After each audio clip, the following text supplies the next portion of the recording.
हाय नमस्कार. चला तर स्वागत आहे तुमचं एका नवीन ब्लॉगमध्ये. इथं सकाळी सकाळी उठून माझी मस्त अंघोळ वगैरे झाली होती, चहा पाणीही झाली होती आणि माझा चालू होता स्वयंपाक. तर इथं मी बनवते कढीची भाजी. मस्त सुकी कढीची भाजी बनवत होते. मला काही अशी घटून आवडत नाही, मी कोरडीच बनवत असते. खूप छान लागते कढीची भाजी कोरडी, आणि मटणात तर खूपच छान लागते बनवली तर. आता खूप दिवस झाले मी काही बनवलीच नाही. एका दिवशी नक्कीच मी मटणामध्ये बी बनवणार आहे, कारण की अशी बनवण्यापेक्षा मला मटणामध्ये खूप आवडते कढीची भाजी. तर इथं आता पटापटा घाई चालू होती माझी, पटकन स्वयंपाक बनवून मला दादूला शाळेत सोडायलाही जायचं होतं. तर इथं लगेच पोळ्या टाकून घेत होते. म्हटलं चला आता पोळ्या झाल्या की जेवण, आणि मला आज बाहेर जायचं आहे त्यामुळेच एवढी घाई चालू होती. तर कुठे चालली नक्कीच तुम्हाला सांगणार आहे व्हिडिओमध्ये. तर हे बघा आता पोळ्या वगैरे माझ्या झाल्या होत्या आणि मस्तपैकी मी अशी तयार झाले होते, जेवणही करून घेतले होते आम्ही, आणि आता आम्ही निघालो होतो.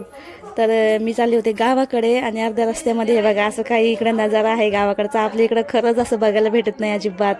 कितीही जा तुम्ही कुठे, असं बघायलाच भेटत नाही. तर आम्ही तिथं फोटो वगैरे व्हिडिओ वगैरे काढले आणि मग घरी गेलो, चहा पाणी घेतला. हे बघा असं काही टाईम झाला आम्हाला घरी जायला, आणि मग चहा वगैरे चालू होता सगळ्यांचा. म्हटलं चला आता.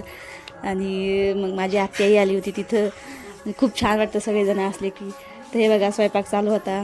माझ्या मांडीवर हे छोटंसं पिल्लू होतं बघा, हे आता पालथं पडतंय, खूप छान झालं आहे ते.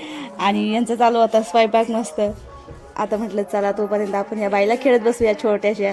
कशी बघत होती बघा ती फोनकडे, खूप हुशार आहे, लगे मोबाईलकडे बघती कशी बघा.